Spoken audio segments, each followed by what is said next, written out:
السلام عليكم ورحمة الله وبركاته. أهلا بكم في قناة المهندسين الوطنيين. معكم المهندس حسين الفيسي. حاليا أنا موجود في الحي السكني ار 3 منطقة الواحة. قدام حضراتكم دي منطقة عمارات الواحة. الحي السكني ار 3 طبعا هو مقسوم نصين، في النص منهم منطقة الواحة اللي احنا موجودين فيها حاليا دلوقتي. طبعا كل العمارات في الحي كلها كلاسيك ما عدا منطقة الواحة دي عمارات مودرن زي ما حضراتكم شايفين كده.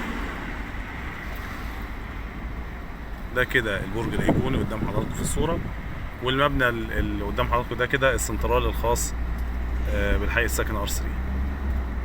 ده كده سنترال العاصمه الاداريه الجديده. ده كده السنترال، وبعد منه على طول في اكتر من مدرسه موجودين في الحي هنا في المكان اللي احنا موجودين فيه. في مدرسه تحت الانشاء هنا، وفي مدرسه خلاص تعتبر خلصت هناك كده في الصوره.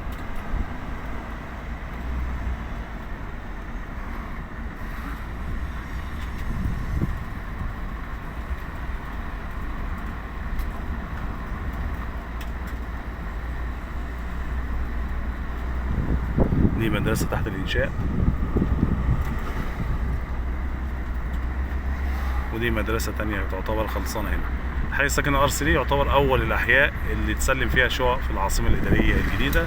بسم الله ما شاء الله نسبة الإنشاء فيه عالية خالص، ونسبة التنفيذ فيه المكتملة تعتبر خلاص يعني معظم المباني هنا تعتبر خلاص يعني. ده كده البرج الايقوني. إن شاء الله هنعمل فيديو مطول على قناتنا على اليوتيوب، قناة المهندسين الوطنيين. الناس تنتظر الفيديو بإذن الله تعالى.